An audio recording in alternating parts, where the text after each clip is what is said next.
All right. All right, guys. Well, welcome. The world of Zoom, these meetings, my meetings, I usually like to have them as much interactive as I can. I know that we're going to do question and answer at the end, so I'm looking forward to that. But thankful for the Glazier Clinic asking me to speak on this topic right here. I love special teams. I can remember when I started getting into coaching, my dad was a longtime high school football coach in the state of Missouri, and God rest his soul.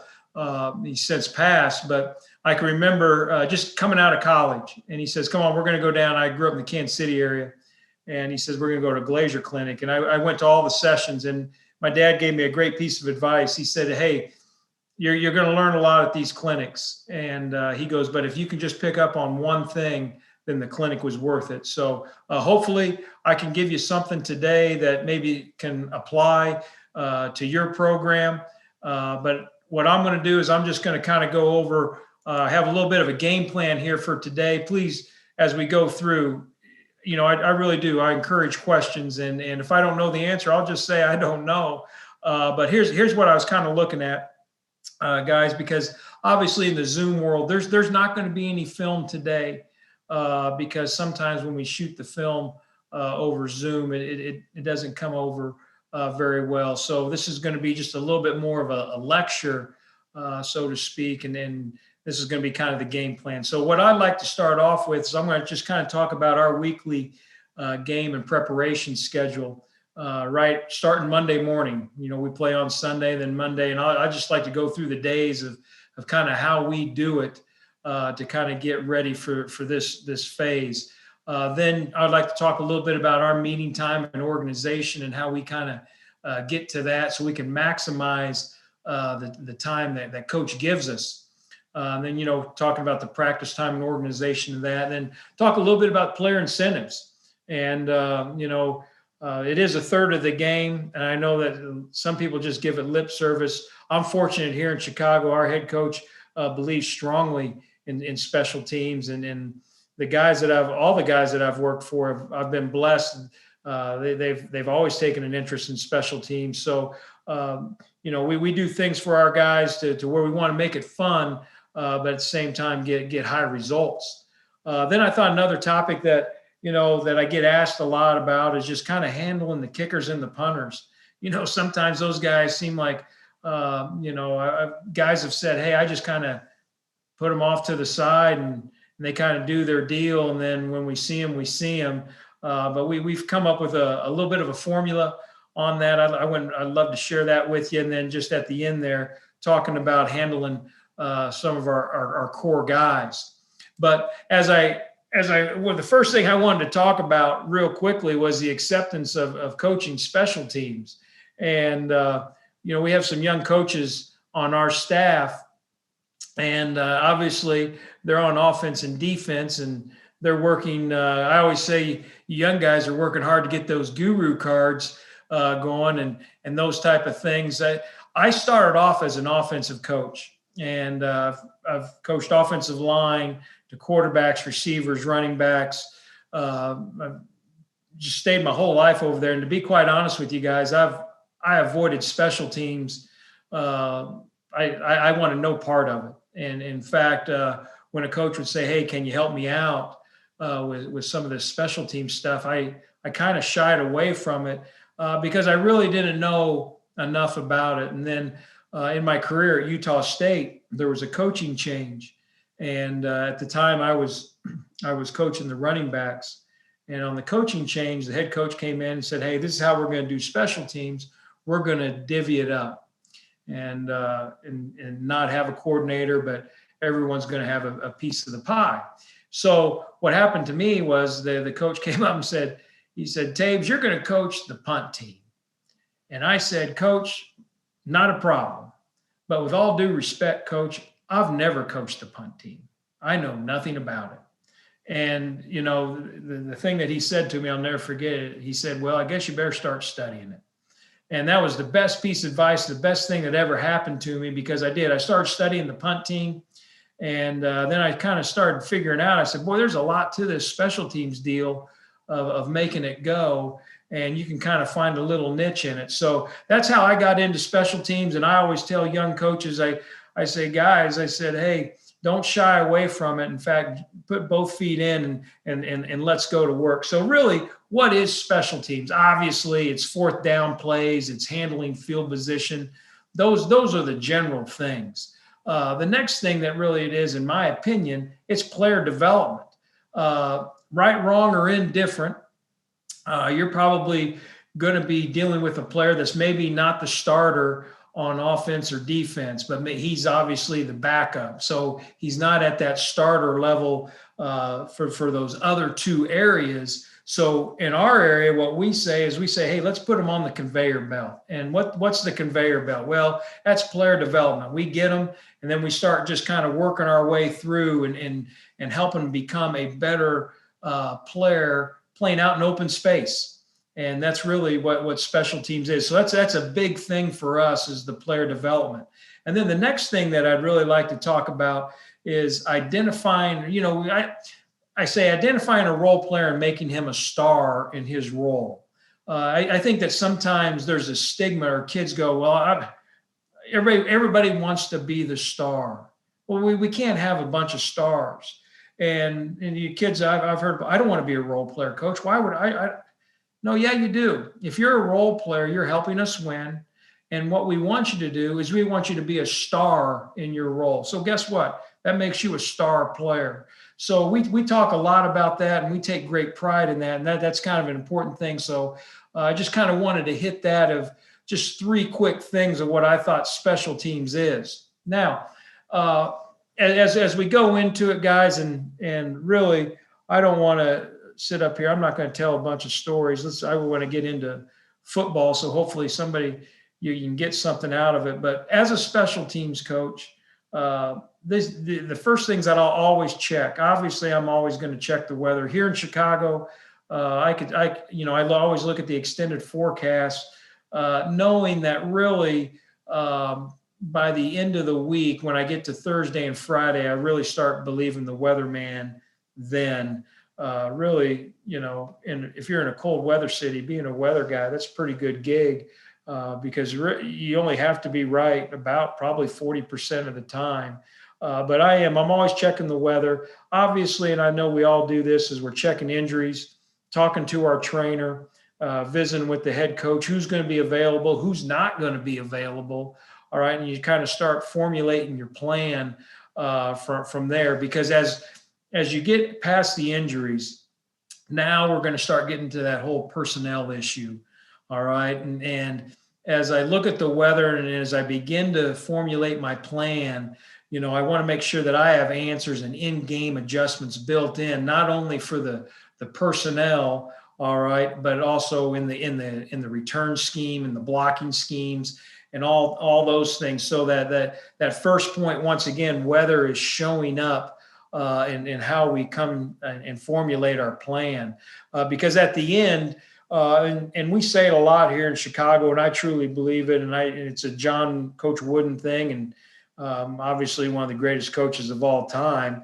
I'm more concerned about my own team than I am the opponent. But within the opponent, I got to make sure that I have proper matchups, that I can put our guys in position to be successful and not be outmanned. And if there's a tough matchup, what are my answers going to be, possibly to give that player help in those type of things? And I think that you can do that at any level, just so that you can give yourself a fighting chance on game day or game night, whatever that may be. But this is what I always think about preparation for the game, man, and I'm a big believer in this. Don't waste time. And then the thing that I always say, I have an assistant that works with me, and we always talk about it all the time is make sure that whenever we go to a meeting, we win the meeting. All right. So in order for me to accomplish that, here's a couple things. I have a set way of how I do things, but I'm flexible.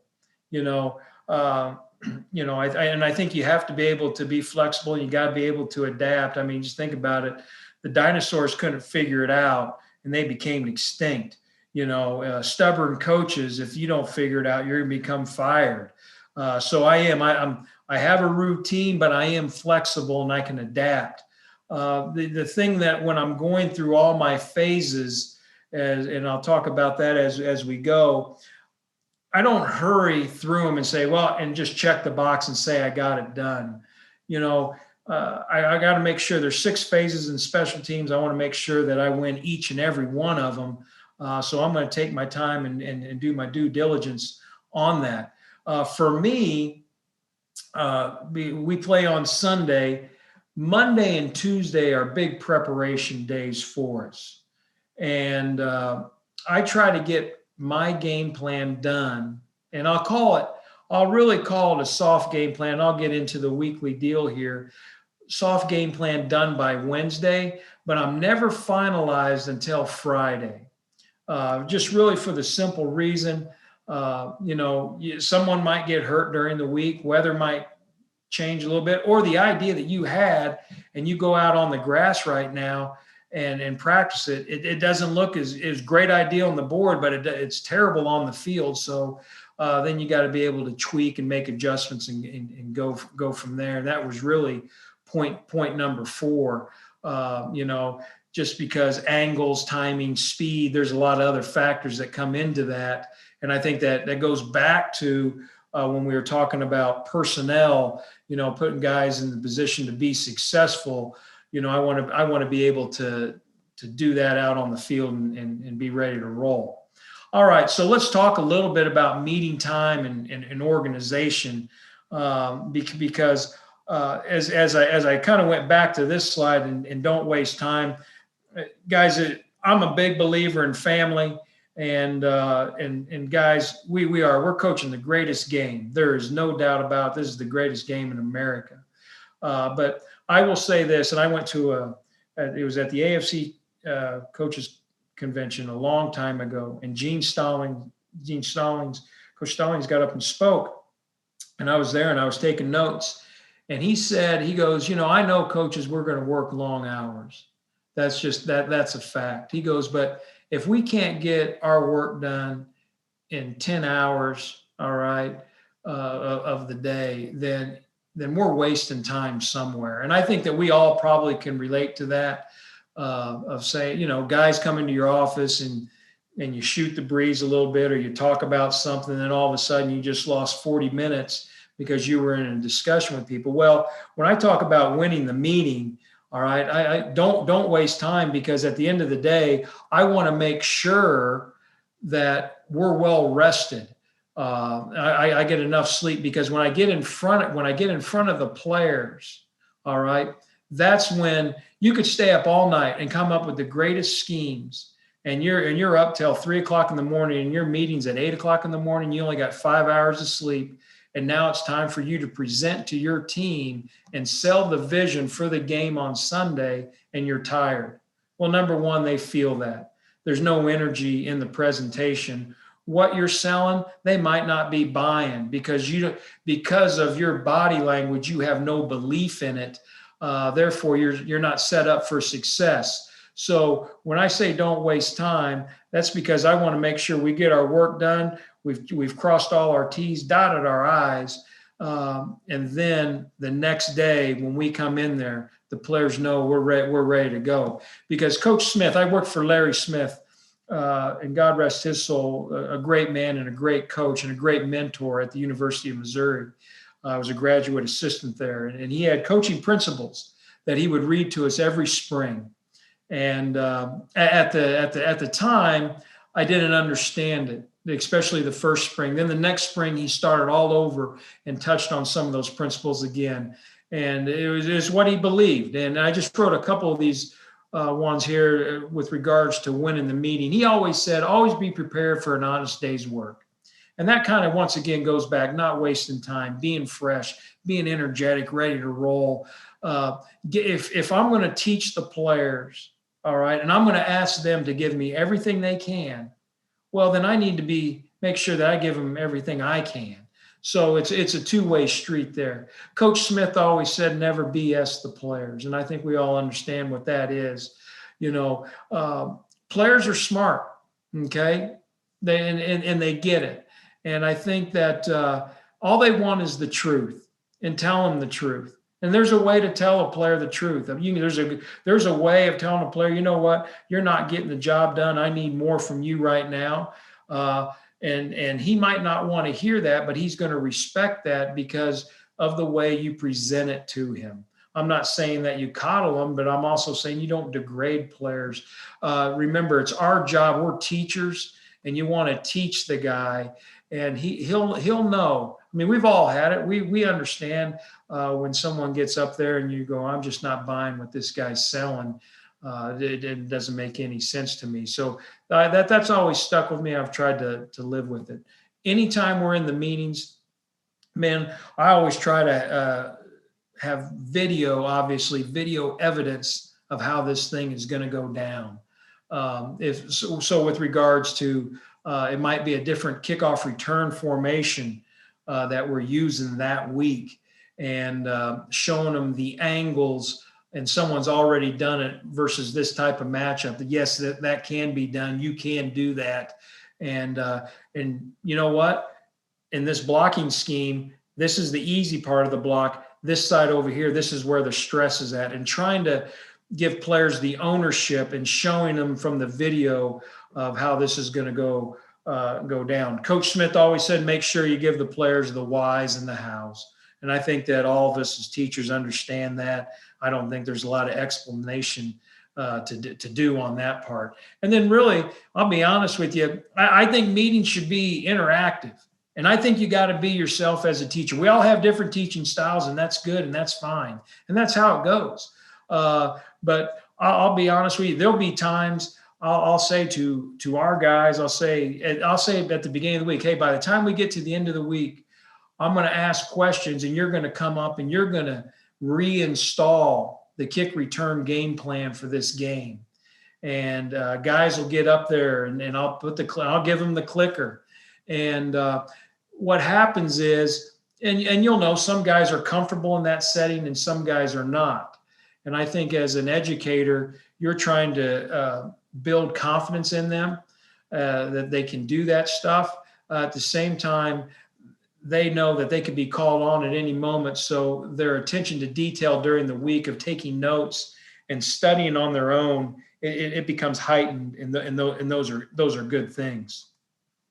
This is what I say, guys, to our guys, and it's just kind of my teaching motto. It kind of goes like this: tell me and I may forget, show me and I may remember, involve me and I will understand. So that's real easy. We all have different learning styles. Some guys, you can tell them, you can show them a picture, boom, they got it. Some guys, they see it up on the board, they can't relate to it. All right, you try to show them, okay, I think I got it. It's really till you get to that third part, which kind of encompasses everything, whether it's a walkthrough or it's 5 minutes after practice. Involve me and let them do what you're asking them to do, and then they begin to understand that. So those are the things that I've kind of followed, and the guys, we've had some good fun with that whole deal there. What I wanted to kind of go back just with regards to the preparation, and I'm just going to kind of keep it on this slide, but Sunday is our game. And then when we come in on Monday, and I told you, I talked about the weather and all those things, the first thing that I do, the first phase that I will always go over will be the opponent's field goal block team. And the reason I do that is because that deals with points specifically. And if it's going to deal with points, then that's where I'm going to start. So I start my day off, going over the opponent's field goal block team. And then what I try to do, and I apologize, guys, this is really actually after we come in on Monday morning and grade the tape. It starts at about noon, where I kind of begin to move on to the next opponent. Then I go field goal block. Then what I like to do, and I usually leave on Monday nights, probably I always kind of gave myself the rule. I haven't always followed it, halftime of the Monday night game, but usually around, I can only stay. I know there's guys that can stay forever at the office. I can stay till about 10 or 10:30 at night. All right. But The other two phases that I'm going to hit during that night are going to be the opponent's punt rushes for our punt team, and then getting a feeling for their kickoff coverage team. So I'm actually going to hit 3 phases on Monday night.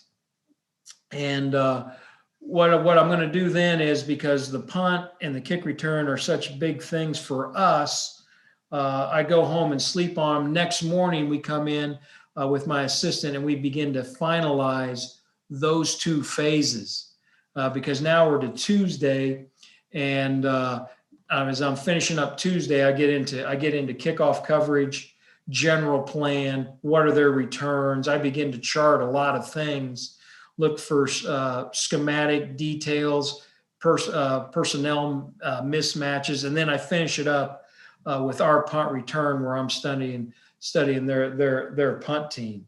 And then the last thing, obviously, is their field goal team that I will hit. So I try to get everything done by Tuesday afternoon at 4:00. Because what happens at 4:00 is I like to give myself just a little time on my own to either go for a walk, get a workout in, clear your mind. All right. And then you come back, and now you're preparing for Wednesday morning's meeting, which is going to encompass, I'm going to have the field goal team briefly. I'm going to have the punt team and the kick return teams, all right, are going to be that's going to be my Wednesday meeting that I'm going to go through. All right. Because then on Thursday, I'm going to have the field goal block team, the kickoff team, and the kick return team, the kickoff coverage team on Thursday. That's how we break it up with regards, so I can hit all 6 phases. So then what takes place then, as we're still trying to win all these meetings, is on Friday, I have what I call just the big 4. And that's the kickoff return, punt, and punt return. And then on Saturday, I have the big 4, but I now incorporate the hands and onside team. And then that's really, that gets us to the game on that whole scenario there. So you say, how are you going to practice? What are your philosophies? Preparation for the game. Once again, not wasting time. I think that all special teams coordinators, we deal with the whole team. It doesn't matter what level it is. We deal with the entire team. There's only one other coach that deals with the whole team, and that's the head coach. All right. And we understand the importance of what the head coach is. Well, if we're dealing with the whole team also, we're very important. So with regards to being organized, I just threw up a random drawing right here, and there's much more to our practice plan than this. But what I do is I just put the guys' numbers in the positions that they're going to play. And this is a kick return example. And then I think I can come back here to my old drawings. I apologize there, fellas. You can see the kickoff team. I put the numbers of those players. So those players know that they are in those spots automatically. Boom, and we're going to it. So when we yell, hey, it's kick return team, these guys go to these spots, and we're not wasting time, and it's efficient, and we're rolling. All right. And this schedule would be posted up on the board. I go over it in the meeting. I make sure, and if they don't know where to go, then we might give them a little personal fine. That could be a $5, $10 fine that could go in the bucket, or guys do a good job of holding each other accountable. And I think this has to be done early, of knowing where to go. These are just my general, because everybody practices differently, fellas. And there's 5 million ways to practice. All right. And there's more than one way to skin the cat. This is just my personal thought on practice. Okay. For example, I believe this. I think that because I've been in interviews where the head coach goes, well, tell me how you practice. Do you run them to death and just gut them, and then we don't have any? Then they can't do 7-on-7 or the team period afterwards because you special teams guys crushed them. No, I think, and I always say, I think that's a fallacy. And it's just my personal opinion. What we like to do here, and it's worked for us, is I actually limit the amount of field running that we do. All right. I always follow this premise. I need to make sure that I put our guys in position. I think we're all in agreement on this on game night. And we want to make sure that they're fresh, ready to go. So if I gut my guys on Wednesday, Thursday, or even Friday, all right, and they're not fresh, well, then we've lost the game. What I always tell them is I say on Wednesday's practice, we're not going to win the game today, but we sure can lose it. All right, so let's make sure we're attention to detail. I'll take care of you physically. Now, there's going to be times where we need to go down and get a full cover, like on the punt. All right, and I can control those things, how far they can run. All right, and I think that when players realize that you have their best interest in mind, that they want to be fresh on Friday night to help them play as well as they can, help their team, and possibly get a college scholarship. It's the same for us. Our guys want to be fresh on Sunday. The better they play, the longer they're in the league, the more money that they make. It's just human nature. I don't turn our cover units into Braveheart sessions. All right. And I have this thing, sweets factor right there. For example, guys, I gave up chocolate for Lent. All right. I can eat chocolate like it's going out of style. If you put a bag of bite-sized Snickers in front of me, I can get that thing down in a good half hour, not a problem. But then after a while, after I eat a bunch of chocolate, I get a little tired of chocolate and I don't want it. Well, our cover units are the same way. For example, when we practice kickoff coverage, I assume, okay, that our guys, we might do some time ups where they're not covering full field. They hit the time up and then maybe go down the field for 15 yards. That's it.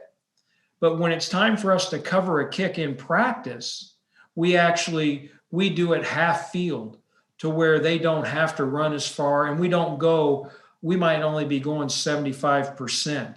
Why is that? Kind of goes back to the sweets factor.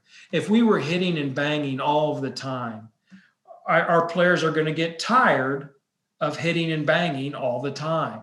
I think there's a fine line. I want my guys, since haven't had chocolate until Easter, and it's just right around the corner, and then I'm going to have some. I'm going to really enjoy that. To me, it's the same way. All right. Yes, you have to teach blocking and tackling and those things, but I want them, when they're hitting and tackling on Sunday afternoon, they're really enjoying it and they're not tired of it. In fact, they want a little bit more of it because they haven't had it all week. So that's why we don't turn our sessions into Braveheart sessions. I'm really big into working the beginning 15 yards and the final 15 yards, kind of the technique areas, tricks of the trade, so to speak, with our guys. That's just a practice thought that I wanted to throw out there. And then I'm really big into taking the quality over the quantity. And I know as coaches, and I've done it myself. Hurry up, let's go. Yes, you have to motivate guys and get them lined up because we don't want to waste time. But at the same time, I think that when they know, guys, this is how many reps we're going to do it. Okay, this is what we're going to do, and this is what we're going to get done. Let's go. I think they understand that. Now, I will also tell you this. I've told them the reps, and the first 2 reps were terrible. And I said, hey, let's pick it up. In fact, let's go ahead and start all over. We're going to start the period over. I've done that. And our guys understand that we'll do that. They also understand he wants the quality over the quantity. So when it's time to go special teams, let's go. Let's be dialed in, focused, ready to roll. With regards to also practice, and I may mention that I worked for Coach Smith. This is one of the things that he always read all the time. He said, always make sure that you teach blocking and tackling every day, because those are the 2 most important fundamentals of the game. That what Coach said there, that has never left me. I do think that those are the 2 most important fundamentals of the game, and they need to be taught and worked on a daily basis in order for your team to perform. I mean, let's be honest. How many times if you've lost a game, you come back, we just didn't block very well. They got to the quarterback, or that running back really did a number on us tonight. We just didn't tackle well. We had too many missed tackles. Well, those are the things that coaches are always talking about. So I think that we always got to practice those things. One thing that we do here within our practice time, because everyone has different practice time. So as a special teams coach, what do I like to do? I like to try to steal some time if I can. And, I get to walk around when they're doing offense and defense. And I'll jump myself in drills. I'll go over the DBs and throw balls, or go over the linebackers, or go over with the tight ends. And when they're working, blocking, and tackling, there's times I'll just walk by a player and go, there it is. That's you beating so-and-so on kickoff coverage right there. Nice job with your hands. I said, you just got a bonus rep of special teams right there, and you didn't even know it. But what we like to do, we started this way back in Cleveland, and and I think it's part of the player development.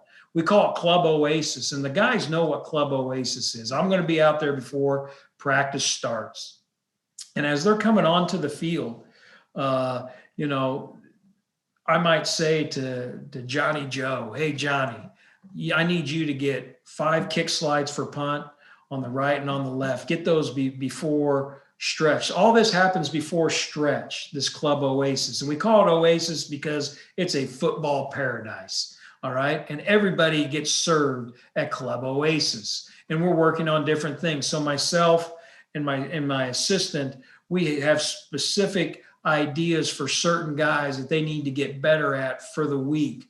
Or we're going to do something and show them, involve me, and I understand.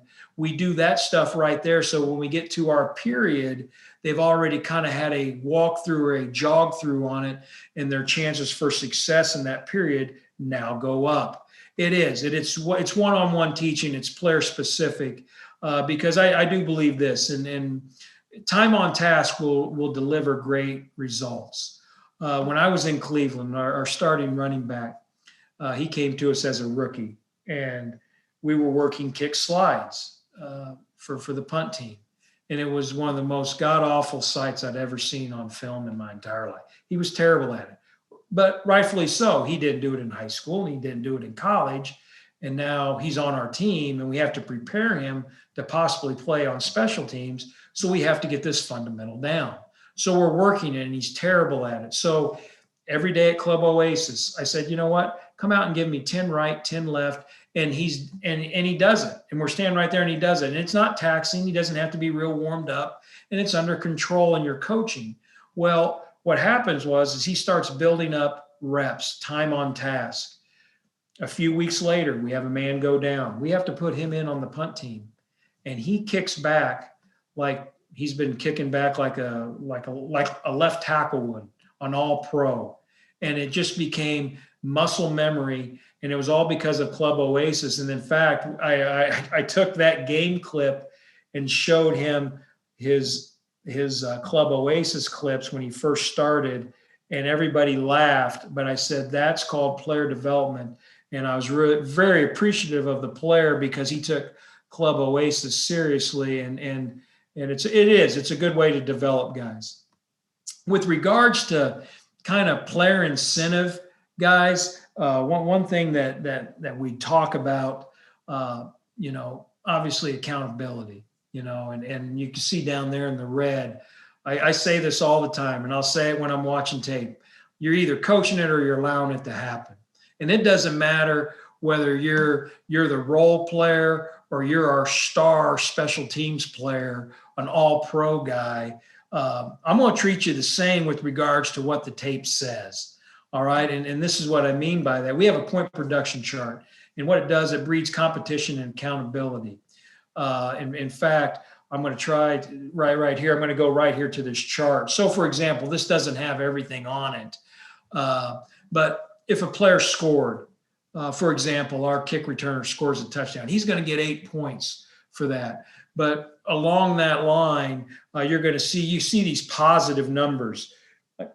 a guy blocks a kick. Obviously, those are big plays, so they get higher point value. A tackle gets you 3 points. This first in, we talk about we always want to play fast and those type of things. We give points for guys that are first in on the kickoff, first guys in on the outside on punt, first guys in on the inside on the punt team, because we want them to play fast. You see assisted tackles. You're going to see some negative points there also. A missed tackle. Your man made the tackle, kick return. I mean, there's nothing worse than getting your man made the tackle, because for a block, you can see up there you only get 1 point. But if your man made the tackle, you get -3 points. And our guys we're always talking about getting them. If you're going to be a productive special teams player, you got to be double digits. All right. And there's only so many special teams plays. So, for example, for us on a kickoff, if it's a touchback, the only points that you're really going to get are first in. So that's why you see our guys, they're flying down the field, and you'll see if it's a close race, they kind of break the goal line as if they were running a 100-meter dash because they want to show, hey, I was the first guy in. But those are that's the point production chart. I'm going to go back up here because at the end of the year, what we do is we keep a total of it, and we post the totals after each and every game. So if you had a bad game, obviously you're going to have negative numbers, and the whole team is going to see that. Oh, that's a bad game for you, And at our level, the bad game is going to either result in possibly a benching, which could lead to getting cut, which means you're unemployed. And that has some serious ramifications on it. But what happens is, as the race goes on, we recognize the guy at the end of the year. We give him a beautiful framed jersey and a nice plaque in there. And it basically says, the 2020 special teams point production leader. I mean, that's guys have loved it. I always want to be able to give them something they can have the rest of their life so that their kids say, you know what, that's pretty cool. Dad was a pretty good football player. All right. But when we're watching the game tape on Monday, we review the game tape with them on Tuesdays. It's really interesting because players will go, hey, coach, did you give me my knockdown points on that right there? And if it's really close, I want them to say, hey, coach, did I get a knockdown on that? They want their points. And sometimes we'll go to a vote with the guys. Guys, do you think that was a knockdown? And some guys will go, yeah, no, coach, that guy just fell down. And I'll say, and I'm the final judge and jury on it. I say, that guy fell down. You didn't knock him down. So no points for that. Or, coach, can I get an assisted tackle on that? So, and if we do, we say, boom, we type it right back in our computer, and it recalibrates the points, and we're ready to go. Because I want our guys, it's a family atmosphere in our special teams room. It's part of the fun that we have, but they also understand the importance of it. So that's a big deal to us right there. I'm trying to look at my watch here, guys. I know we got about 18 minutes, but I'm just going to kind of keep going. Handling the specialists. And I just kind of give you an overview of this right here. For example, our kicker's routine, okay? And Sunday, obviously, I want him to have a live leg. This is where this guy's getting paid. He's getting paid to put that ball through the uprights. All right, so I got to have them fresh, but yet at the same time, I got to build them up to that. What I do with our guys is I have a 48-hour rule with our kickers because, let's say a kicker only kicks a couple field goals and a couple kickoffs. Well, you say, well, that's not very many kicks in a game, but, off to the side, understand this. He's out there an hour and a half before stretch and all those things. He has to keep himself warm for an extended period of time, and he's kicking a lot of footballs in the net. So there is some wear and tear on that leg. So I'm going to give him 48 hours off. On Wednesday, we come in and we're going to go field goal, and then we're going to do kickoff work. To me, that's his heavy leg day right there with all of that stuff. And within that kickoff work, since I've finished the game plan or the soft game plan on Tuesday night, I have a really good idea of how we're going to kick off on Sunday. And then that Wednesday's workout reflects that game plan right there to see if, hey, this is how the wind's going to be. This is how we're going to play it. And we go to work right there. On Thursdays, because we're watching film within all this stuff right here, but the practice stuff, Thursdays, I call it a Jiffy Lube day. And that's his off day, but he's still going to get stretched and all of those things. And we're going to do some muscle memory drills. We're going to measure his walk off on his field goals, making sure that he's still at the proper distance he needs to be to hit a successful kick. We're resetting him all the time. And then on Friday, we go back, we have field goals, onside, game situations, and fast field goals, all those type deals. And that's probably not with the team.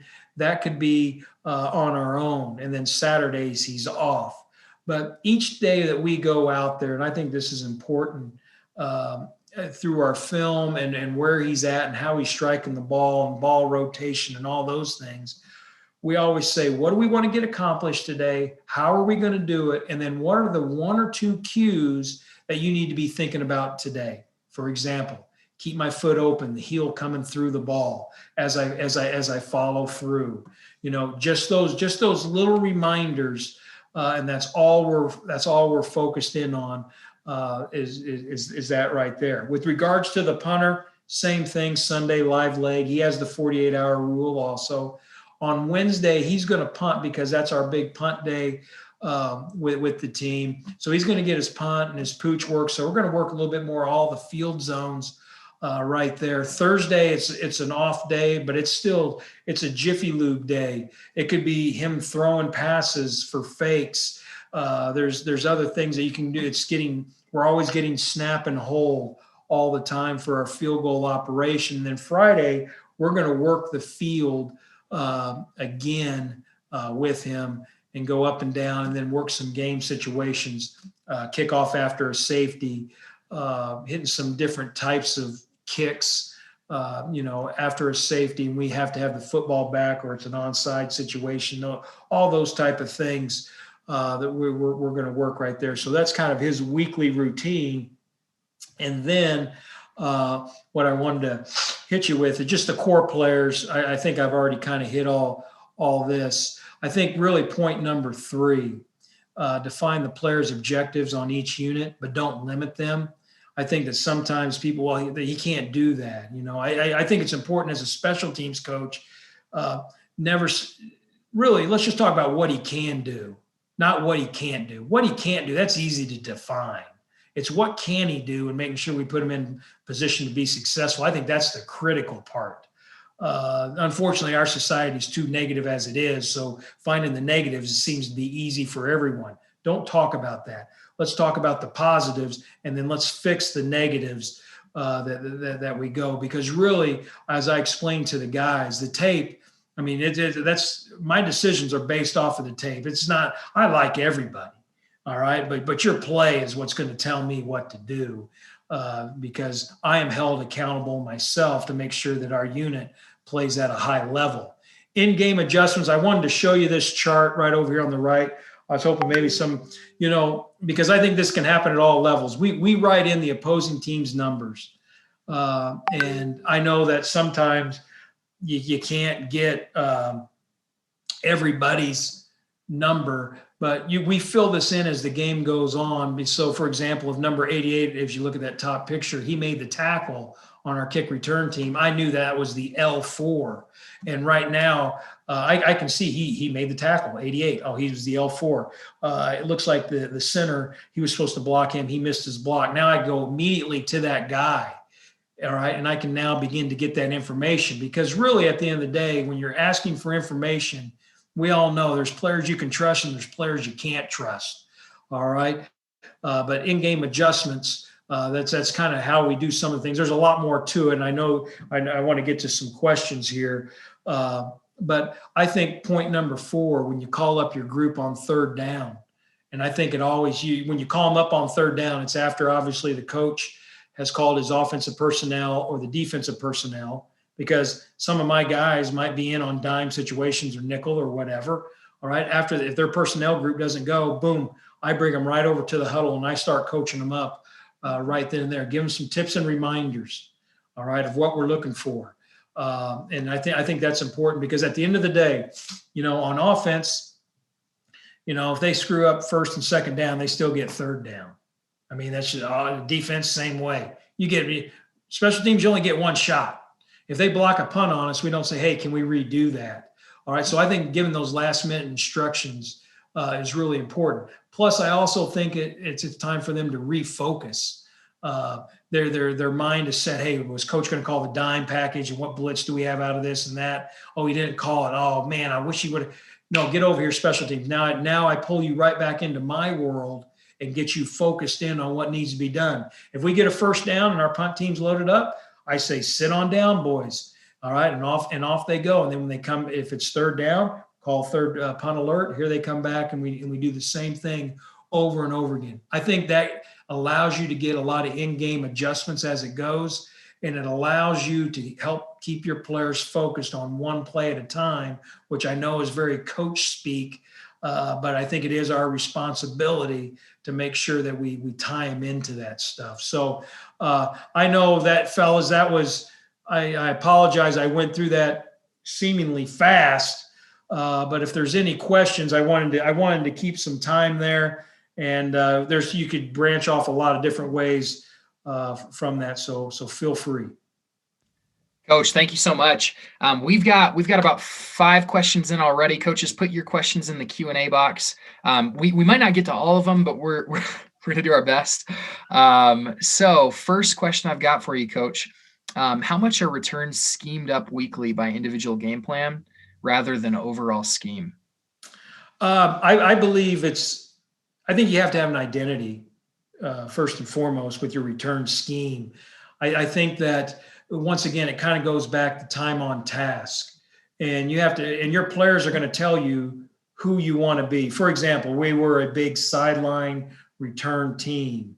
We were not a big counter team this past year. And I think that's, I think there are teams that just do schematic returns each and every week. And what happens is, remember this, kick return is an offensive play. And there's 2 things about offensive plays: timing and spacing. All right. Those are very important things for offense. And so we kind of follow those guidelines. If we kind of put something in each and every week, well, our timing gets off and we're not as successful. So we try to stay within our identity, but at the same time, tweak a few things. And your tweaking could be as simple as how your guy blocks them and influences a person. There's a lot of ways to change up your return, but yet still live in the same family. Great, thank you. All right, I've got a question that we can just kind of leave up while we get to some others. Can you put the post-achievement sheet on the screen? Yep, that was the player accountability deal. Yes, I believe so. Tell me if I'm wrong, Coach, but...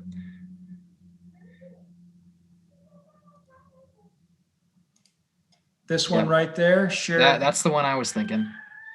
Can I keep it just like that? Is that good, or you want me to blow it up? Perfect. I think that works. Just put in a Q&A note if you can't see that, coaches. All right, next question. How much time does your kicker spend on any and all onside kicks during a week? Are there several types of onside kicks that are practiced? Great question. Something that we just talked about with our guy here. What I like to do with our guys is this. I think that sometimes when coaches are over the player all the time, for example, especially players want to please coaches. At the same time, I think you want your player to have some creativity and be able to think outside the box. So what I'll do at times, I'll say, hey, let's hit some onside kicks. And I said, just work on a few things. I'm going to go over here. I'm going to go watch 7-on-7 now. When you feel like you got something game ready as you're playing with it, call me over. And then I'll go over, and he says, Coach, check this out right here. And then as we start going through that, I say, oh, that's an effective kick. And then I begin to develop my return scheme off of that. To me, it does start with the kick. So I would like my kicker to have multiple kicks. Great. Okay. If you don't mind, just share that one more time. Coaches, if you still need to see that, just screenshot it. You can probably do like a Control Shift S or a Command Shift 4 or something like that, and take a quick screenshot of it. We'll leave that up just for a second longer. I can leave it up for the next answer. That's fine. Okay, great. All right, on the punt team, inside foot up or inside foot back? Please explain. Our inside foot is up.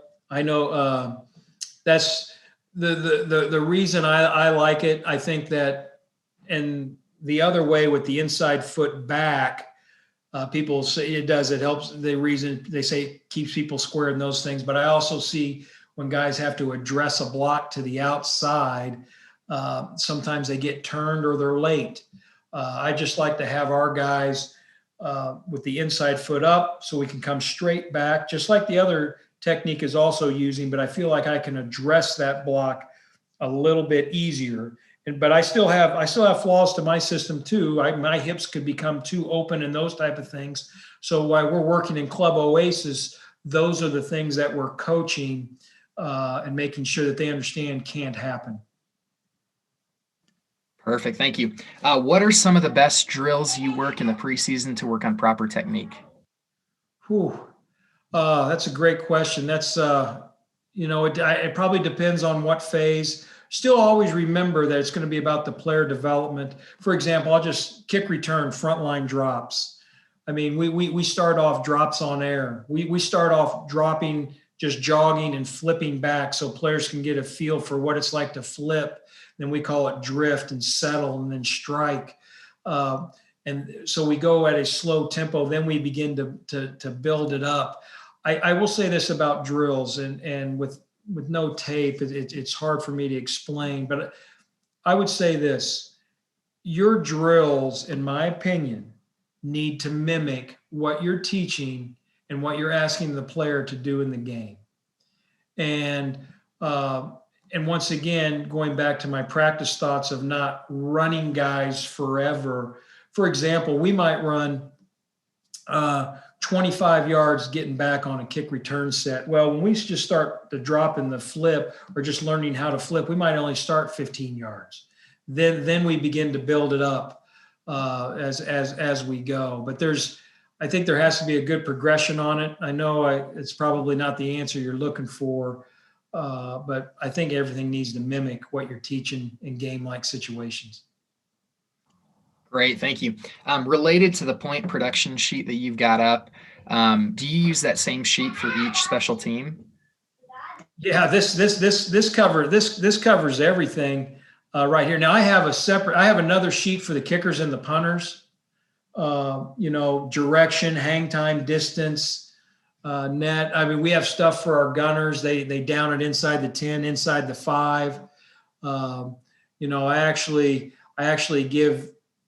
There's a thing, you see assisted tackle, you see forced tackle, missed tackle. There's actually a thing that I now describe as a good missed tackle. And, at the beginning, guys were like, what's a good missed tackle? Well, it's the gunner coming down. He takes his shot and he misses him and made the guy go sideways. And then the net covered him right there and got him down. Boom. And the reason he went sideways was because of the gunner. Now, in the old days, I'd say, well, that was -3. If I really think he should have tackled him, then I would give him -3.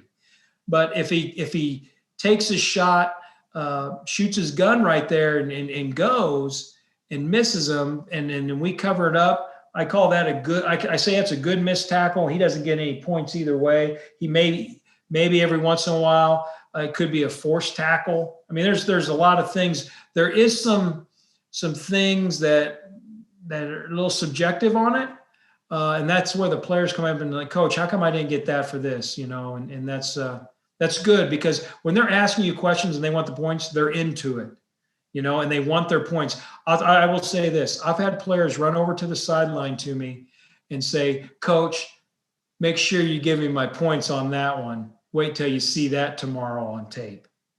And I enjoy that. I know that they're into it, and I love it. Great. Okay.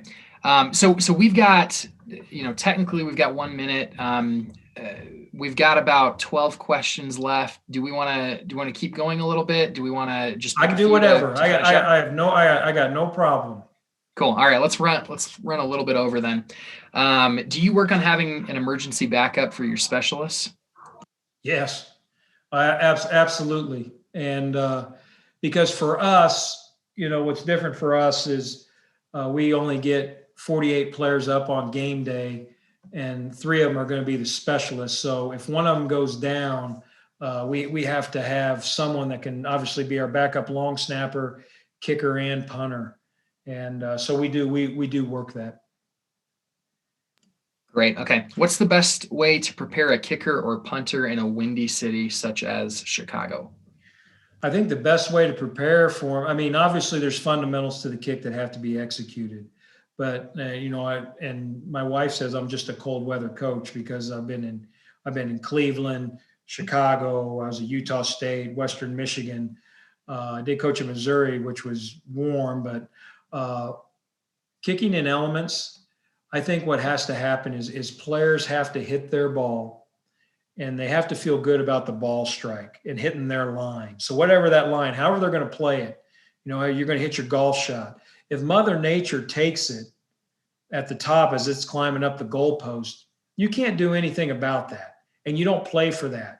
You work on hitting a good football and striking and hitting your line, and then and obviously when you're setting up your line, you are taking into account, is it a right to left, left to right, how's it blowing, all those type of things. But hit your line, and if you hit your line, you hit a good ball, and Mother Nature pushes it. I don't get bent out of shape. We move on. Great. What kinds of things do you do to help to help the confidence of the punt returner to make the catches? I think you got to put them in those stressful situations. We're going to do, we always catch punts and kickoffs every day before practice. If I don't feel like if a guy's struggling, we'll get some more. Maybe that might be his club oasis after practice to pick up some more catches. But we're going to do lots of drills where there's people around them. We use the Vizio bouncing balls catch, and we throw it at him like got to make a guy miss real quick. We do different drills to where he's holding the football, ball's coming at him. He tosses it up and catches it. And now he has to run back, beat the ball to the spot, toss the ball up, catch. There's lots of different things. I think what you're always stressing though is making sure, number one, they beat the ball to the spot. And I always say, you're never chasing the ball. The ball's chasing you. And I think that's a key coaching point that you have to use, and then you're building. The more times a guy does it, muscle memory goes up, which means his confidence is going up. Great. Speaking of muscle memory, what type of muscle memory exercises do you focus on? I don't think that's specific to the punt returner. Muscle memory with regards to any position?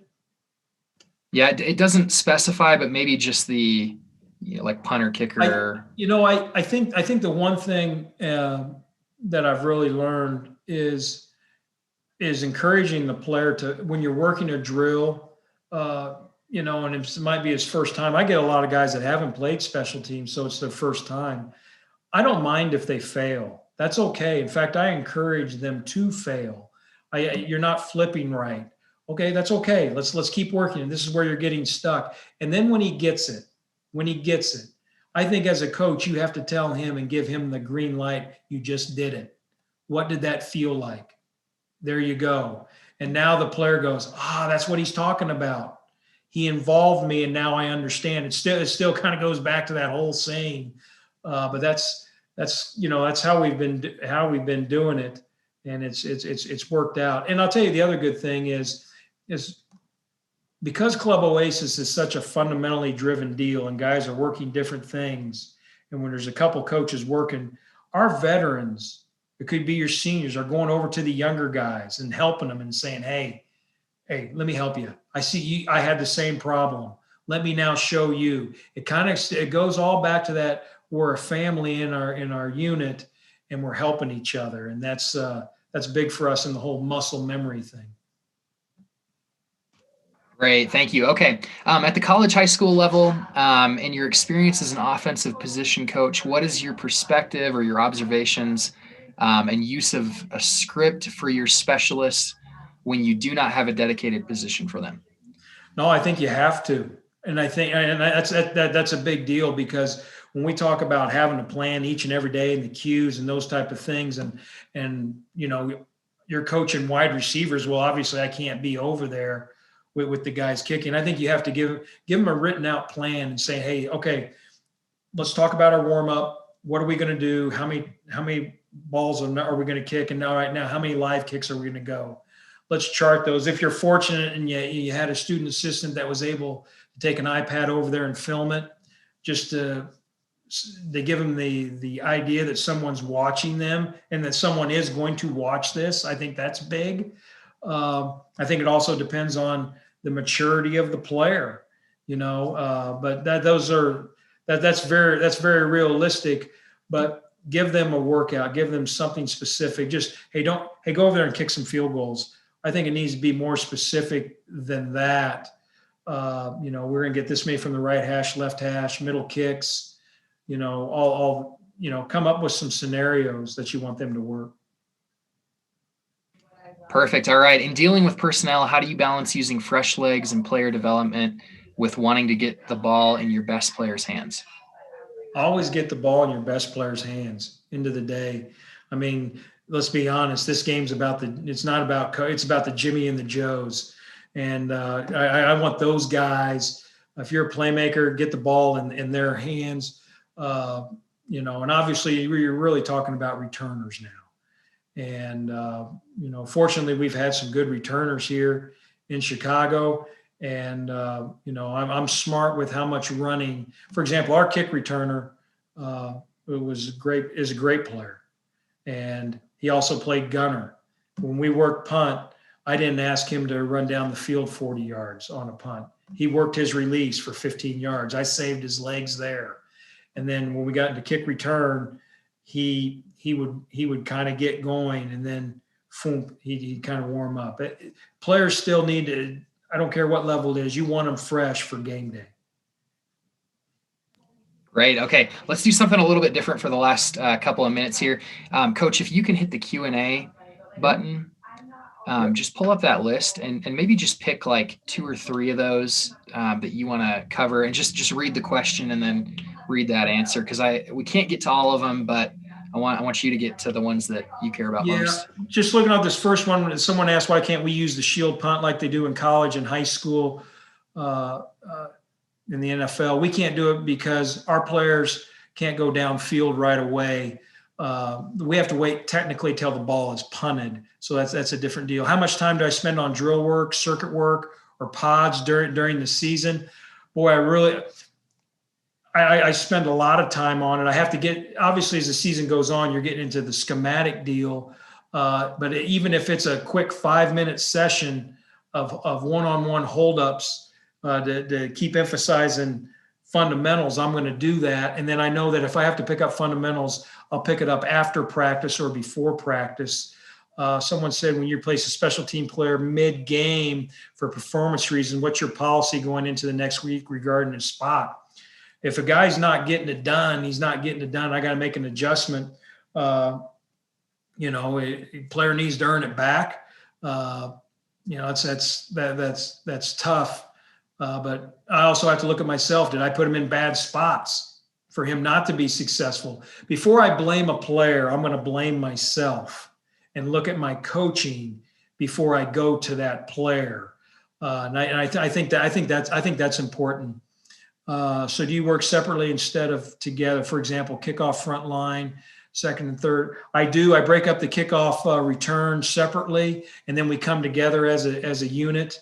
So that's a little bit of pod work there. And then